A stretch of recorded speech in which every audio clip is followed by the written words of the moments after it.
생명과 뭐라고 했습니까? 평안이다. 로마서 8장 5절부터 8절에 그렇게 말씀하고 있지 않습니까?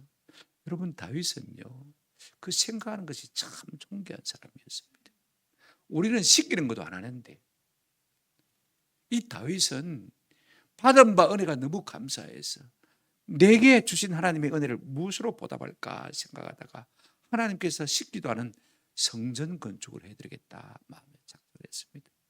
참 기특하게도 우리가 지난 주일에 생각했습니다마는 그걸 담임 목사인 나단 선자와 함께 나눈 것이지, 동료와 격려를 구한 것을 우리가 볼 수가 있습니다. 자원한 것입니다. 물론 하나님이 거절하셨습니다만요. 근데 나중에 솔로몬이 성전을 봉헌하면서 솔로몬이 기도 가운데 이런 말을 했습니다. 성경 한번 보실까요? 열왕기상 8장 18절 말씀입니다. 여호와께서 내 아버지 다윗에게 이르시되 네가 내 이름을 위하여 성전을 건축할 마음이 있으니 이 마음이 네게 있는 것이 마도다 좋도다. 하나님께서 됐다 하고 거절하셨지만은, 그런데 그 마음을 하나님께서 참 좋게 보셨다, 그 말씀인 것입니다. 아멘. 그렇습니다. 하나님은 벌써 우리의 마음의 생각과 입술의 말씀을 받으시는 것을 볼 수가 있습니다. 그래서 하나님께서 지난주일에 우리가 생각한 대로 막 하나님의 마음이 활짝 열려가지고 세 가지 큰 복을 부어줬습니다. 네가 내 이름의 영광을 생각하냐? 내가 내 이름을 위대하게 만들어줄게. 네가 내 존귀를 생각하냐? 내가 너를 존귀하게 만들어줄게. 여러분, 우리가 하나님을 위하면 얼마나 유하겠습니까? 표가 나겠습니까? 근데 하나님이 한번 우리를 위하시면요, 표가 나는 정도가 아닙니다. 온 지축이 흔들릴 거예요.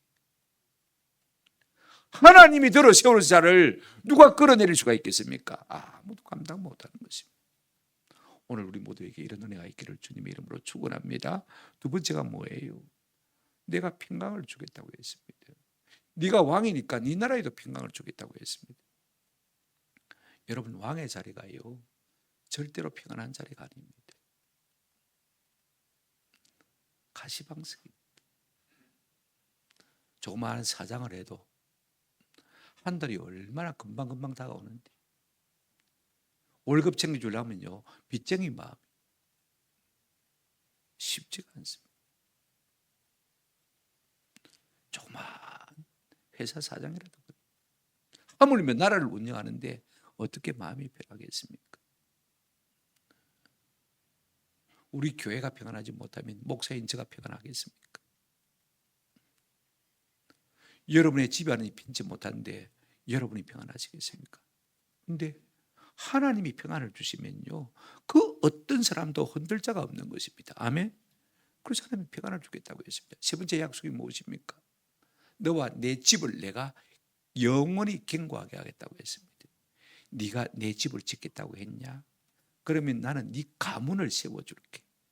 영원히 자자손손 대대로 네 왕위가 끊어지지 않게 하고 영원히 왕노릇하는 그와 같은 복을 줄 것이라고 하나님 약속하신 것을 볼 수가 있습니다. 그런가 하면 하나님은요, 이렇게 복 주시기를 원하시지만은 그의 후손들도 영원히 그렇게 살기를 원하는 마음으로 좀 더 말씀하시는 것이 우리가 읽은 14절부터 16절 말씀입니다. 이 말씀 속에는 경고가 들어있습니다. 다시 한번 약속하고 또 약속합니다. 한 번의 경고와 두 번의 뭐가 들어있다고요? 약속이 들어있는 것이 오늘 우리가 읽은 본문의 말씀인 것입니다. 여러분, 우리가 축복의 말씀도 잘 들어야 되지만은요, 하나님의 잔소리도 잘 들어야 돼요. 부모님이 덕담하시는 것도 우리가 잘 들어야 되지만은, 그죠? 좀 잔소리하는 것도 잘 들을 필요가 있는 것입니다. 축복의 말뿐만 아니라 하나님께서 조금 우리에게 부담스러운 말씀하실 때도 우리가 귀담아 들을 필요가 있는 것입니다.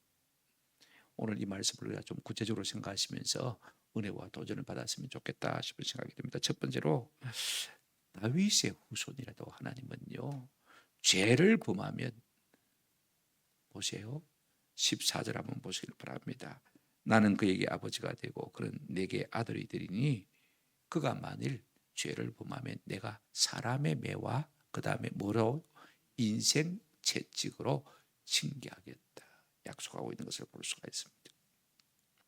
하나님은 지금 다윗과 다윗의 후손들과 하나님의 관계를 아버지와 아들의 관계로 설정을 하고 말씀하시는 것을 볼 수가 있습니다. 나는 네 아버지가 되고 너는 내 아들이 될 것이다. 너만 그런 것이 아니고 자자손손 대대로 부자지간의 관계를 말씀하고 있는 것을 볼 수가 있습니다. 여러분, 구약 성경에요, 하나님을 아버지라고 표현한 것이 한 손가락 안에 듭니다. 잘 없어요. 신약시대야 우리 예수님께서 주기도문에 가르쳐 주실 때 뭐라고 했습니까? 하늘에 계신 우리 아버지여라고 부르라고 가르쳐 주셔서 우리는 이 아버지라는 이름이 너무나 익숙합니다. 그런데 구약시대는요, 하나님을 아버지라 감히 누가 그렇게 부를 생각을 못했습니다. 시편 보시면 이런 말씀이 있습니다. 89편 26절에 그가 내게 부르기를 주는 나의 아버지시요 나의 하나님이시요. 다윗이 한 시편입니다. 그렇죠? 이사야서입니다. 63장 16절에 보시면 이런 말씀이 있습니다. 주는 우리 아버지시라. 시편이 아니고 이사야인데 제가 잘못 쓴 것 같습니다. 이사야 63편 주는 우리 아버지시라. 아브라함은 우리를 모르고 이스라엘은 우리를 인정하지 아니하였을지라도 여호와 주는 우리의 무엇이라? 아버지시라. 이사야가 참 이사야서를 우리가 읽을 때마다 제가 느끼는 건요, 참 대단한 선지자예요. 이런 영감이 있으니까, 이런 성령의 감동을 받으니까 하나님을 아버지라고 표현할 수 있던 것입니다. 그러니까 다섯 손가락 안에 들지 않습니다. 아버지란 말입니다. 그러면 아버지의 역할이 무엇입니까? 여러분, 우리가 뭐합니까? 아버지는 자녀들을 뭐합니까? 보호합니다. 그죠? 양육합니다. 필요를 뭐합니까? 공급합니다. 그러므로 하나님이 우리 아버지가 된다는 사실은요, 우리에게 엄청난 특권이고 복인 것입니다. 이 말 속에 모든 복이 다 들어있는 것입니다. 하나님 우리가 아버지가 되면 끝이죠. 그렇지 않습니까? 그죠? 우리는 우리 아버지가 갑부였으면 참 좋겠다 생각을 많이 합니다. 우리 아버지가 어떻게 고향 땅에 고성에 땅 한 평도 안 물려주셨을까? 제 마음속에 그런 생각이 들어요. 땅이라도 한 평 물려줬으면 은퇴하고 그죠? 고향 가서 살 긴데 땅도 없으니까 어째 그럴까? 근데 하나님은요, 한번 합시다. 우리의 아버지십니다. 더 좋은 것을 하나님께서 우리 위해서 예배해 놓으시고 공급해 주실 줄로 믿습니다. 그런 하나님께서 지금 뭐라고 말씀하십니까? 그 다음 말이 참 중요합니다. 14절 하반절 보시길 바랍니다. 그가 만일 죄를 범하면 내가 사람의 매와 인생의 채찍으로 말하겠니와 징계하리니와 그랬습니다. 잘 나가다가 삼천포로 빠진다 싶은 생각이 안 듭니까? 그죠? 덕담하다가 나는 네 아버지가 되고 너는 네 아들이 될 것이다 라고 말씀하시다가 갑자기 그가 죄를 범하면 사람 매와 인생 채찍으로 징계하겠다.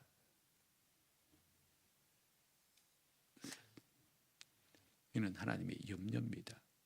우리가 신명기 8장을 보면 하나님께서 이스라엘 백성에게 복을 주시면서도 염려컨대 두렵건대 네가 땅에서 잘 때고 풍부하게 될 때 내 하나님을 잊어버리고 네 마음이 교만할까? 내가 만다 두려워한다, 염려한다. 계속해서 그 말씀하신 것을 우리가 볼 수가 있습니다. 하나님은 우리에게 복을 주시면서도요, 혹 그 복 때문에 우리가 타락할까, 우리가 방종할까 염려하시는 하나님이신 것을 볼 수가 있습니다. 하나님은 우리가 연약한 존재인 것을 아십니다.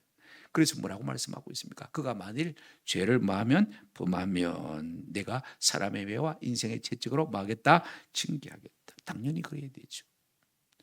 왜 그렇습니까? 앞에 말했습니다. 내가 아버지고 네가 아들이라면 네가 잘못하면 내가 반드시 채찍질해야 맞는 아버지 아니냐? 여러분, 그렇지 않습니까? 누가 부모가 자녀를 징계하지 않는 부모가 있습니까? 내버린 것이죠. 그러면 잠언 8장 12절에 대저 여호와께서 그 사랑하시는 자를 징계하시기를 마치 아비가 그 기뻐하는 아들을 징계함 같이 하시느니라 그랬습니다. 하나님은요, 사랑하는 자를 반드시 징계하십니다. 이걸 우리가 아시. 사랑할수록 마신다고요? 징계하시. 왜? 사랑하기 때문에. 아버지이기 때문에. 오늘 우리가 자식을 징계하지 않는다면요, 자식을 오히려 수렁으로 끌고 가는 사람인 것입니다. 신약 성경을 볼까요? 히브리서 12장 7절 8절 말씀입니다. 히브리서 나왔네요. 제가 읽어드리겠습니다. 너희가 참음은 징계를 받기 위함이라. 하나님이 아들과 같이 너희를 대우하시나니 아들처럼 아들로 삼았다 아닙니까? 어찌 아버지가 징계하지 않는 아들이 있으리요? 징계는 다 받는 것이오늘 너희에게 없으면 뭐요? 사생자요 친아들이 아니라 아이다고 했습니다. 내가 예수 믿는데 고난이 있습니까? 친아들이기 때문에 하나님께서 자꾸 우리에게 징계하시는 것입니다.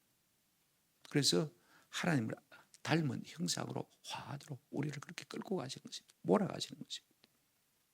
적당히 살아가도 아무 고난이 없다면요, 하나님 부린 사람이죠. 하나님은 다윗에게뿐만 아니라 다윗의 자자손손에게까지도 아버지가 되어서 그를 건실히 징계하실 것이라고 말씀하고 있는 것을 볼 수가 있습니다. 죽으라고 하는 이야기가 아닙니다. 더 잘 되라고 하나님께서 내가 사람 매와 인생의 채찍으로 그렇게 하겠다고 말씀하신 것을 볼 수가 있습니다. 두 번째로, 그럼에도 불구하고 하나님께서 뭘 약속하고 계시냐? 15절 한번 보시기 바랍니다. 내가 네 앞에서 물러가게 한 사울에게서 내 은총을 빼앗은 것처럼 그에게는 뭐 하지 않겠다? 빼앗지 않겠다고 했습니다. 여러분, 우리가 사울에 대해서 수요일마다 사무엘상 강의 때 들었지 않습니까? 그렇죠?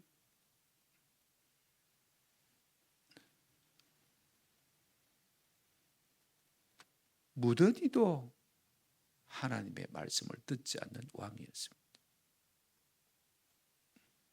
자기 육신의 생각을 따라서만 산 사람입니다. 그래서 하나님께서는 사울에게서 왕위를 뺏어서 다윗에게 줘버리지 않습니까? 그런데 아무리 네 자손들이 내게 잘못해도 이것만은 분명히 약속하겠다는 것입니다. 무슨 약속이요? 내가 왕위를 맞이는 않겠다, 빼앗지는 않겠다. 다윗 한 사람이 잘했는데 하나님께서 3, 4대만 복을 줘도 황공무지로소이다. 그죠? 그런데 자자손손 대대로 내가 아무리 네 후손들 가운데 내 속을 썩이고 하나님의 마음을 아프게 하고 머저리 같은 아들이 나와도 내가 그 왕위는 맞지 않겠다, 빼앗지 않겠다. 언약을 하신 것을 볼 수가 있습니다. 사람이 잘못해도요, 징계하지 않으면 자식이 아닙니다. 하나님은 자기 백성이 아니면요, 가만히 내버려 두세요. 그러나 자기 백성이면요, 반드시 징계하게 되어 있습니다. 자녀는 둘게 패지 않습니까? 그래서 너무너무 고난이 많아서 하나님께로 돌아올 수밖에 없도록 만드시는 것을 볼 수가 있습니다.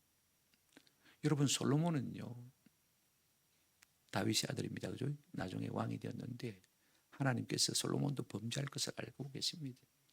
왕이 된 자가 하지 말라고 한 3가지를 다윗은 하나만 범죄했는데 솔로몬은 3가지 다 했습니다.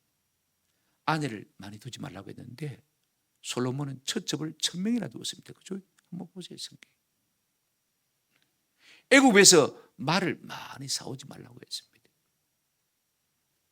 그런데 솔로몬은요, 애굽에 가서 말을 많이 사가지고 그걸 되팔기도 하고 다시 수출하기도 하고 하나님이 하지 말라는 것만 골라서 했어요. 은금을 많이 쌓지 말라고 했는데 이 솔로몬은요, 부가 넘치니까 금으로 뭘 만들었다고 했습니까? 방패를 만들었다고 했습니다. 여러분, 금 방패를 들고 전쟁에 나가면 적들이요, 도망가겠습니까? 저거 빼앗으면 내 건데 더 달려들지 않겠습니까? 그죠? 그리고 뭐 금이 물러서 찌르면 어떻게 되겠습니까? 금이 무르거든요. 그렇지 않습니까? 18금이야 단단합니다만은 순금일수록 무릅니다. 그게 금 방패를 만들어야 될 일입니까? 돈이 많으니까 외국의 공주들을 데려가지고 처첩을 삼았습니다. 그러다가 나중에 나이가 많이 드니까 이 처첩들이요, 이제는 기가 세가지고 우리 신전 하나 지어줘서, 내 나라에서 섬기던 신전 하나 지어줘서, 그래서 예루살렘 성전 멀찍이 산당을 하나씩 지어줬는데, 차츰차츰 그 다음 공주들은 어떻게 합니까? 예루살렘 성전 가까이 지어줬어. 나중에는 예루살렘 신전에다가 지었습니다. 돈이 없으면 안 지어줄 낀데 돈이 있으니까, 금이 많으니까 막 외국의 공주들이 와가지고 액을 복구를 하는데, 사랑한다고 그러면서 그것도 못 해주냐고 하는데 어떻게 알겠습니까? 나중에 하나님께서 솔로몬에게 두 번이나 경고하셨습니다만은요, 솔로몬이 알아듣지를 못했어요. 그럼에도 불구하고 하나님께서 솔로몬을 버리셨느냐? 버리신 건 아닙니다. 막판에 하나님께서 어떻게 때렸는지 모르지만은 그 마음이 하나님께로 다시 돌아온 거 우리가 잘 알고 있지 않습니까? 이것이 하나님께서 다윗에게 주신 약속인 것입니다. 내가 두들겨 패기는 해도 한번 더 합시다. 은혜는 거두지 않겠다. 얻어만다고 해서 하나님의 은혜가 나를 떠난 건 아닙니다. 오히려 하나님의 은혜가 나와 함께하는 뭡니까? 증거인 것입니다. 이걸 우리가 아셔야 돼요. 실제로 하나님께서 솔로몬이 하나님 앞에 범죄할 때 사람 매와 인생 채찍을 가지고 치신 것을 우리가 볼 수가 있습니다. 저 북쪽에 다메섹 사람 누구를 일으켰냐면 르손을 일으켰고, 저 남쪽에 에돔 사람 하닷을 일으켰습니다. 그리고 나중에 에브라임 지파 여로보암을 일으켰어요. 말년에 솔로몬이 사람 때문에 엄청나게 고생했습니다. 사람 매와 인생 채찍을 들어 정적을 만들어 가지고 하나님 치신 거. 자 보세요. 세금이 북쪽에서 저 다메섹을 통해서 다 내려오던 남쪽으로요. 그런데 보십시오. 다윗을 반역하는 사람 르손이 일어나 가지고 다메섹에서 그 세금줄을 딱 막아버렸습니다. 남쪽에 누가 있었습니까? 에돔 사람 하닷을 이따케도 했는데 에숑게빌이라는 조그마한 항구가 있습니다. 그 항구를 통해서 세금이 다 들어오는데, 여러분 솔로몬이 거두어들인 세금의 금 중수가 1년에 666달란트입니다. 2000kg 정도 되었죠. 금 2000kg면요, 여러분 한번 생각해 보십시오. 1돈짜리 들으면 얼마입니까? 2000대입니다. 그만큼 많은 금을 세금으로 거둬들였습니다. 그런데 이 반역자들이 말입니다, 북쪽을 딱 틀어막고 남쪽을 딱 틀어막으니까 세금이 오르내지를 못하는 거예요. 여러분 아시다시피 이 솔로몬은 건축광입니다. 그죠? 건축광. 자, 뭐 지었습니까? 자기 궁전 지었지 않습니까? 그죠? 또 뭐 지었습니까? 성전 지었잖아요. 그 다음에 각 곳에 성벽을 짓고 무기창고를 지었거든요. 한 번 지어본 사람은요, 두 번 짓게 돼 있습니다. 두 번 지은 사람은 또 짓게 돼 있어요. 왜냐하면요, 그 재미가 있어요. 건축한다는 것이요.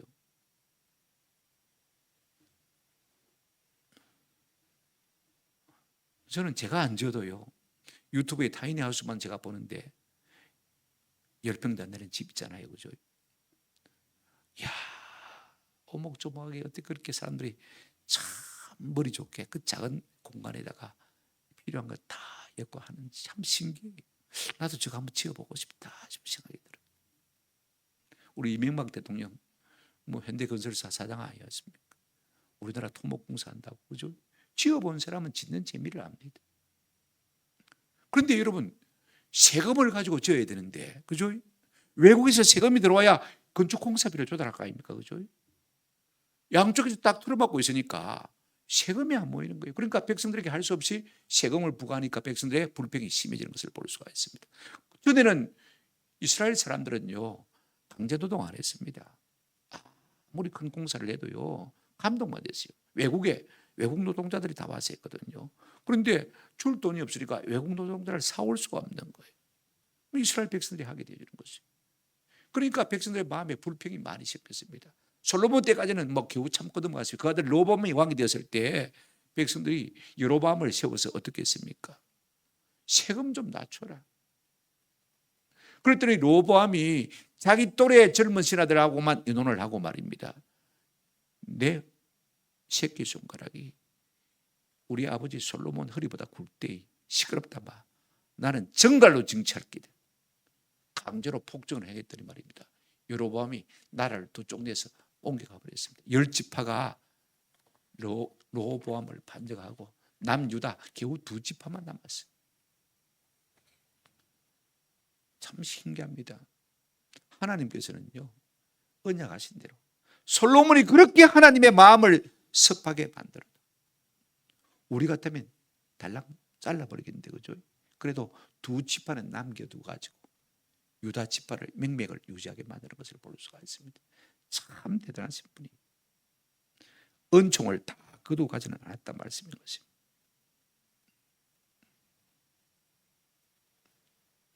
우리가 한 가지 꼭 알아야 됩니다. 잠언 보십시오.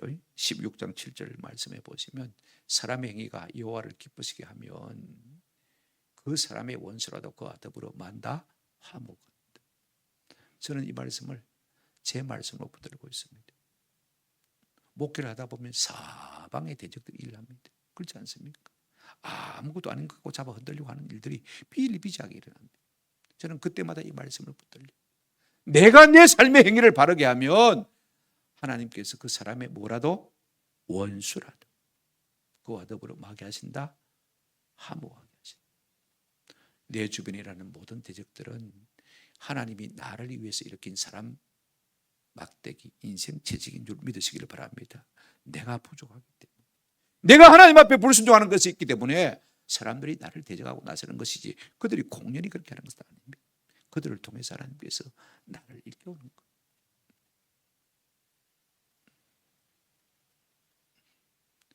사람이 버림받는 것처럼 큰 비극이 없습니다.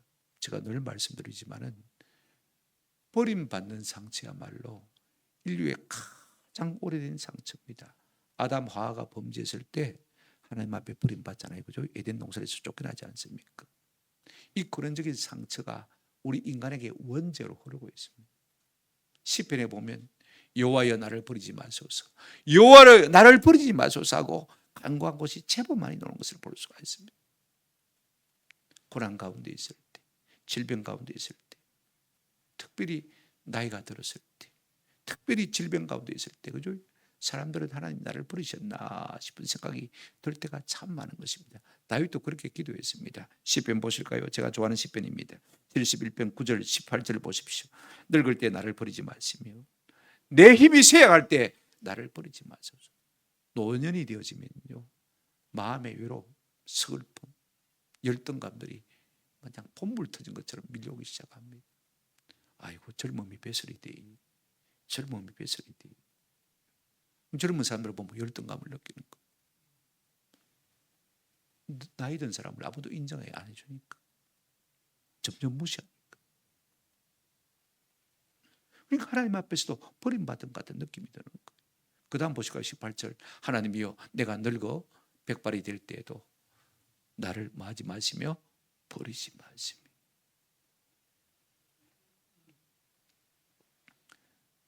이런 느낌이 인간은 자주 젖어들기 때문에 하나님께서는요 뭐라고 말씀하셨냐면 자주 내가 너를 버리지도 아니하고 내가 너를 떠나지는 않겠다고 성경에 많이 약속한 것을 볼 수가 있습니다. 여러분 성경을 읽을 때요 한 번은 이런 주제를 가지고 한번 읽어보셔도 괜찮아요. 하나님께서 나를 버리지도 떠나지도 않겠다는 말씀이 성경에 몇 번이나 나오는지, 얼마나 많이 나오는지 여러분 이 말씀을 읽고 묵상하다 보면요, 그래 하나님은 나를 안 버려. 사람은 날 버릴지 몰라도 한번 따라합시다. 하나님은 날 버리지 않나. 하나님은 날 버리지 않나. 이 세상은 변하고 친구들 날 버려도 우리 주는 날 버리지 않는 것입니다. 이 말씀이 우리에게 위로가 되고 이 말씀이 우리에게 힘이 되기를 주님의 이름으로 축원합니다. 그렇습니다. 16절 말씀 한번 보시길 바랍니다. 세 번째로 우리가 정할 것은요 16절 말씀입니다. 하나님께서 이렇게 약속을 하고 있습니다. 다윗의 가문과 나라가 영원히 보존될 것을 약속하고 있죠. 16절 다시 한번 보시길 바랍니다. 화면에 나왔네요. 내 집과 내 나라가 내 앞에서 영원히 보존되고 네 왕위가 영원히 말이라 경고하리. 여러분, 어느 나라가 이시조선이 500년 몇 대까지는 모르겠습니다만 남유다 왕조는 사실상은 21대 시드기야 왕까지 갔습니다. 그리고 바벨론 포로로 70년 잡혀갔고요, 그죠? 그 다음에 나라가 허지부지하지 없어진 것 같았어요. 그런데 우리가 마태복음 1장 1절을 보시면 아브라함과 다윗의 자손 예수 그리스도의 계보라 그렇게 말하면서 다윗의 계보를 이어서 누가 왕이신 것을 말하고 있습니까? 예수 그리스도가 왕이신 것을 말하고 있는 것 같습니다. 왕위가 끊어질 것 같은데 하나님은 다 이어가고 계신 것을 볼 수가 있습니다. 여러분, 남유다는요 왕위가 끊어질 수가 없는 것. 몇 번이나 왕위가 끊어질 뻔한 위기가 있었습니다만은요, 제가 구속사적으로 설명하자면 오늘 밤에 하루 종일 다 해도 못하고 성령의 하나님께서 다윗의 후손 가운데 진짜 말 안 듣는 머저리 같은 왕들이 나올 때마다 하나님이 참으셨어요. 어떻게 참으셨냐? 성경 보실까요? 열왕기하 8장 19절 한번 보시길 바랍니다. 같은 말씀이 역대상에도 나옵니다마는 여호와께서 그의 종 다윗을 위하여 유다 멸하기를 마지 아니하셨다고요? 절교하지 아니하셨으니 이는 그 이유를 설명하고 있습니다. 그의 자손들에게 항상 등불을 주겠다고 말씀하셨습니다. 하나님께서 다윗에게 약속하셨거든요. 내 집을 내 왕위를 영원히 견고케 하겠다 약속하셨으니까 하나님의 마음에도 이거 탁 쳐버렸으면 좋겠다 싶은데 다윗이 성전 지어주겠다고 하는 바람에 하나님께서 약속을 쏟아부어 줬습니다. 내가 내 집을 네 가문을 영원히 견고하게 하겠다 약속하셨기 때문에 하나님께서 그 약속하신 것을 잊지 아니하시고 그래 내가 그러면 안 되지, 내가 그러면 하나님이 아니지, 내가 여호와가 아니지, 그죠? 그렇게 스스로 다독거리시면서 등불을 끄지 아니하셨다라고 말씀하고 있는 것을 볼 수가 있습니다. 여러분 한번 생각해 보십시오. 다윗이 한번 하나님이 시키지 않는 자원에서 내가 성전 지어드리겠다는 마음의 소원을 말씀드렸을 때 얼마나 수지 맞는 장사를 하는지 모릅니다. 한번 생각해 보십시오. 바빌론 포로로 끌려갔다가 70년 만에 돌아왔을 때 다윗의 왕위가 허물어진 것 같지만 그러나 그렇지 않습니다. 다윗의 후손으로 오시는 예수 그리스도 그를 통해서 왕위가 이어진 것을 볼 수가 있습니다. 여러분, 우리가 아브라함부터 다윗까지 몇 대? 14대. 그죠? 다윗부터 바벨론 포로로 끌려갈 때까지 몇 대? 14대. 그 다음에 그 이후 예수님 오실 때까지 몇 대? 14대. 14대만 있는 거 아닙니다. 많이 생략되어 있습니다. 그러면 왜 14대, 14대, 14대 이렇게 자꾸 14대, 14대 그러냐? 여러분, 다윗이란 이름이요 숫자로 표현하면 14입니다. 무슨 말인지 알겠습니까? 자, 여러분, 알렙, 베이트, 김밀, 다렛, 헤이, 와우. 내가 6개 알파벳을 말했는데 이 히브리어는 말입니다. 아라비아 1, 2, 3, 4 숫자가 없습니다. 그죠? 제일 먼저 A, 알렙이 1, 베이트가 2, 그 다음에 김멜 3, 그죠? 다렛 4. 다렛이 다윗 할 때, 그죠? 다렛이거든, 그죠? 그 다음에 넘어가서 헤이, 그 다음에 와우가 나오는데 와우가 6입니다. D 다 하면 4, 그 다음에 와우 하면 6, 그 다음에 다시 D로 돌아오면 4, 합 뭡니까? 14. 그래서 14대로 정리한 것을 볼 수가 있습니다. 그만큼 다윗을 생각해서 성경의 저자가 그렇게 쓰고 있는 것을 볼 수가 있습니다. 하나님의 마음을 그렇게 감동시킨 사람이, 하나님의 마음에 맞는 사람이 다윗 같은 사람이 없었다는 것입니다. 하나님은 예수 그리스도를 통해서 영원히 왕노릇 하실 것이라고 말씀하셨습니다. 요한계시록에도 그런 말씀이 참 많이 나오죠. 요한계시록 한 곳만 찾아보십시다. 요한계시록 11장 15절입니다. 7번째 천사가 나팔을 불매 하늘에서 큰 음성들이 나서 이르되 세상 나라가 우리 주와 그의 그리스도의 나라가 되어 그가 세세도록 말이라 왕노릇하리라. 하나님께서 다윗에게 언약하신 대로 다윗의 씨로 이 땅 가운데 오신 예수 그리스도를 통해서 영원히 마신다고요? 왕노릇하신다. 여러분 다윗 한번 생각해 보십시오. 이 한마디 생각 때문에 다윗은 영원히 세속적인 말로 하면 팔자고친 인생이 되었습니다. 복받은 인생이 된 것을 우리가 볼 수가 있습니다. 그만큼 하나님이 다윗을 기쁘게 받으셨다 그 말인 것입니다. 저는 우리의 삶 가운데서도 우리의 어떤 고백이, 우리의 어떤 말이, 우리의 어떤 삶의 행위가 하나님을 감동시켜서 이와 같은 복들이 우리 가운데 임하는 은혜가 있기를 주님의 이름으로 축원합니다. 시키는 것도 안 하는 성도인데 개울시키는 것만 하거나 그런 사람이 되지 말고, 하나님이 말씀하지 않았지만 내가 내게 주신 은혜를 무엇으로 보답할고 자원에서 보답하는 마음으로 우리 주를 섬길 때 하나님께 다윗에게 주신 복을 우리에게도 동일하게 주실 줄로 믿습니다. 이 같은 마음에 아멘과 동의가 우리 10년 가운데 있기를 주님의 이름으로 축원합니다. 17절 말씀 보십시오. 나단 이 모든 말씀들과 이 모든 계시대로 다윗에게 말하니라. 말씀이 고로 계십니다. 그죠? 나단 선자는요 좋은 말만 한 것도 아닙니다. 그죠? 하나님의 염려, 하나님의 우리도 말했습니다. 그가 만약 마하면 범죄하면 하나님께서 사람의 매와 인생 채찍으로 치실 것이다 라는 말씀도 들려준 것을 볼 수가 있습니다. 안 좋은 말은 싹 빼놓고 들려준 것이 아닙니다. 그 모든 계시대로, 그 모든 말씀대로 다 알려준 것입니다. 여러분, 제가 혹시 설교 시간에 별로 안 좋은 이야기를 하더라도 저보고 나무라지 마십시오. 말씀이 그렇게 말씀하고 있기 때문에 그렇습니다.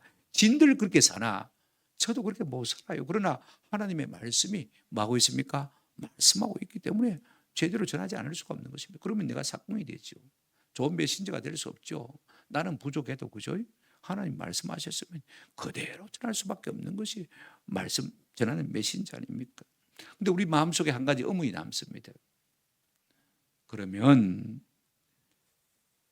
어떤 의문이 드느냐 하면 다윗이 이 말만 하고 복을 받았냐, 말만 하고 잘 됐냐 그 말인 것입니다. 다윗이 공수표로 이 같은 복을 받았느냐 이 마음인 것입니다. 절대로 아닙니다. 하나님이 다윗의 손을 통해서 성전 짓는 것을 거절하셨습니다. 그죠? 그럼에도 불구하고 여러분 다윗이 한 말을 한번 잘 들어보시기를 바랍니다. 다윗이 정말로 신실한 사람이에요. 괜찮다 그랬음에도 불구하고 그 마음의 소원을 그대로 이루어드린 사람이에요. 자, 성경 한번 보십시다. 역대상 29장 2절부터 5절 말씀입니다.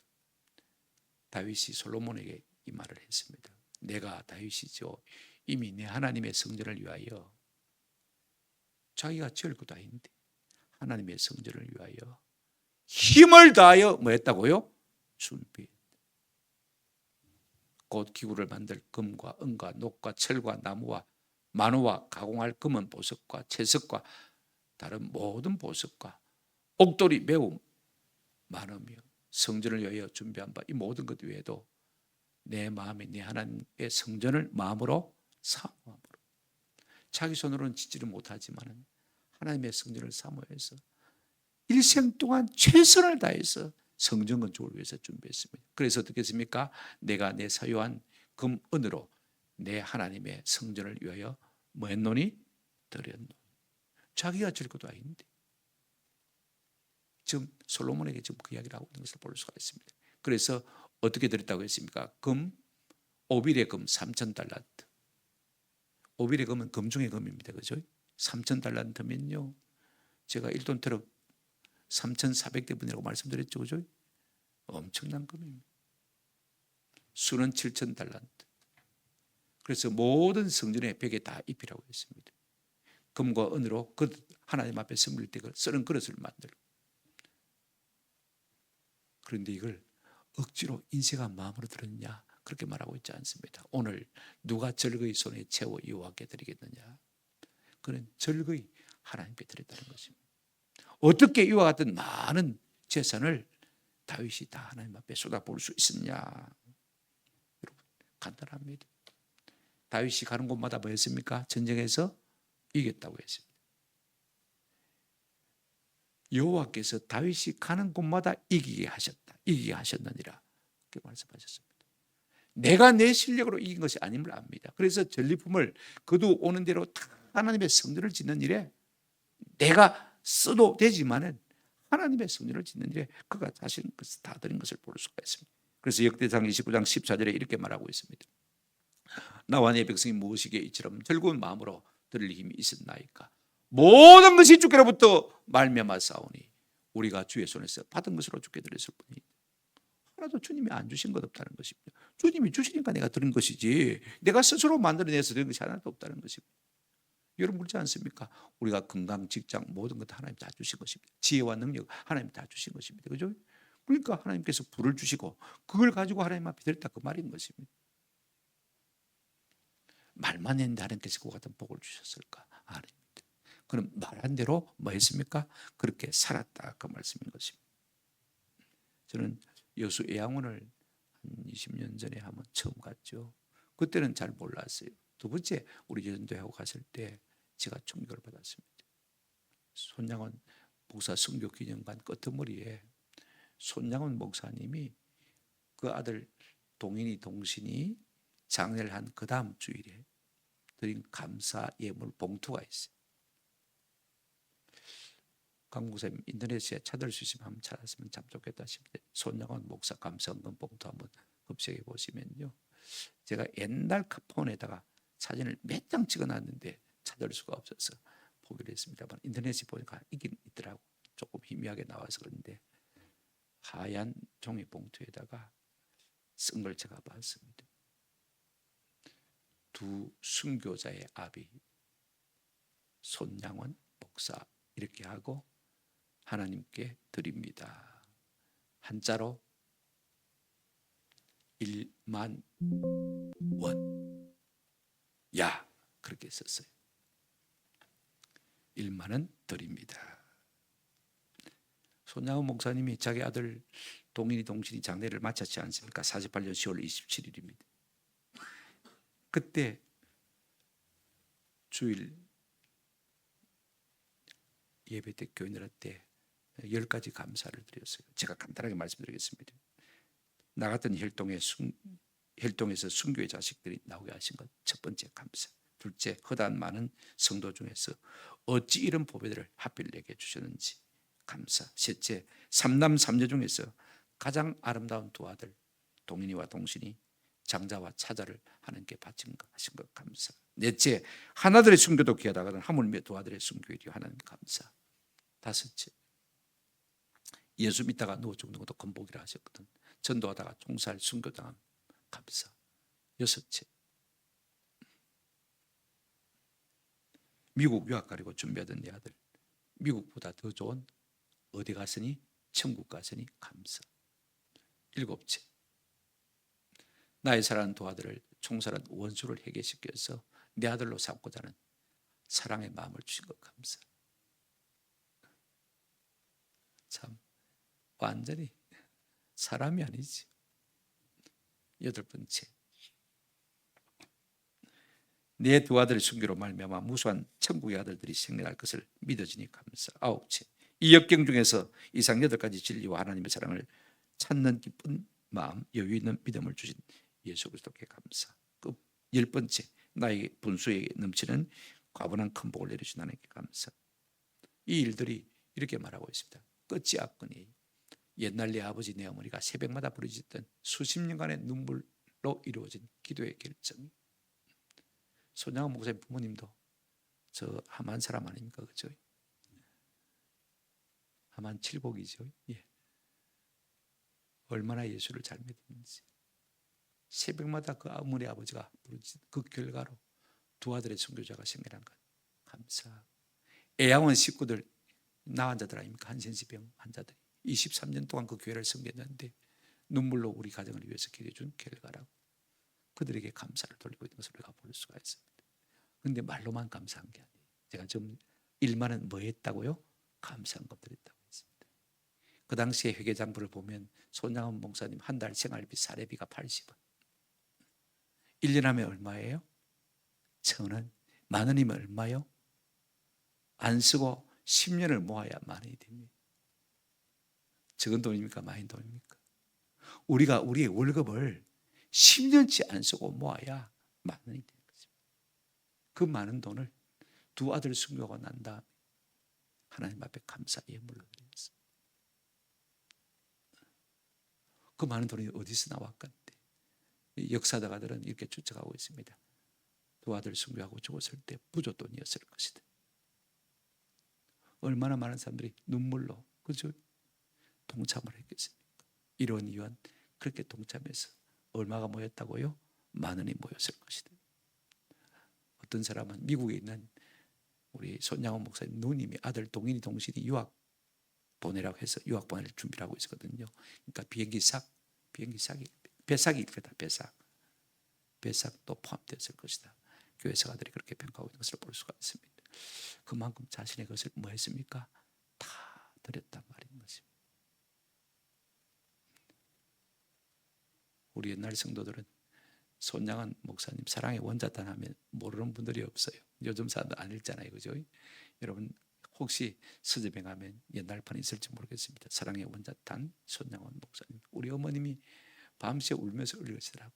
나도 살짝이 다음에 읽어봤는데 진짜 밤새워서 울었어. 놓을 수가 없더라. 그 다음 책이 안희숙 사모님 죽으면 죽으리이다 책. 그 다음에 또 우리 교단 목사님이 한번 쓰시는데 복나오리 아침이라는 소설, 자기 자전적 소설이지. 그 세 권은 중학교 때 읽어서 그런지 지금도 기억이 생생해. 얼마나 눈물을 흘렸는지 몰라요. 말로만 감사한 게 아니라고 말입니다. 실제로 뭐 했단 말입니까? 하나님 앞에 그 일을 행했단 말이죠. 그럼 무엇이니까 하나님께서 그와 큰 복을 부어주신 겁니다. 말씀을 맺습니다. 오늘 우리는 무엇을 귀하게 여깁니까? 송구영 스님 때 말씀을 드렸지만은요, 눈에 보이는 것은 잠깐이라고 했습니다.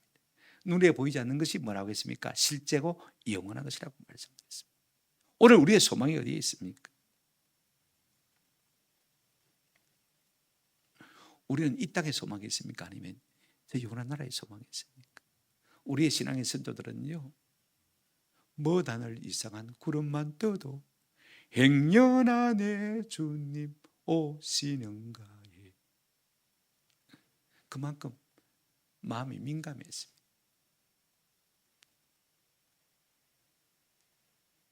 우리의 신앙의 선조들은요, 울더라도 씨를 뿌렸습니다. 자기는 죽더라도 주의 영광을 위했습니다. 씨를 뿌린 것이죠. 그 열매를 우리 한국 지금 우리 세대가 거두고 있는 것. 그럼 우리는 다음 세대를 위해서 어떤 씨를 뿌리고 있는가 한번 생각해 볼 필요가 있습니다. 우리는 씨마저 종자마저 먹어버린 사람이 아닌가 한번 생각해 볼 필요가 있어요. 오늘 시대 사람들은 너무 편해서 아무도 씨를 뿌리려고 하지 않습니다. 나라도 마찬가지입니다. 다음 세대를 위해서 쌓아둬야 되는데 다음 세대 끝까지 땡겨와서 쓰겠다고 합니다.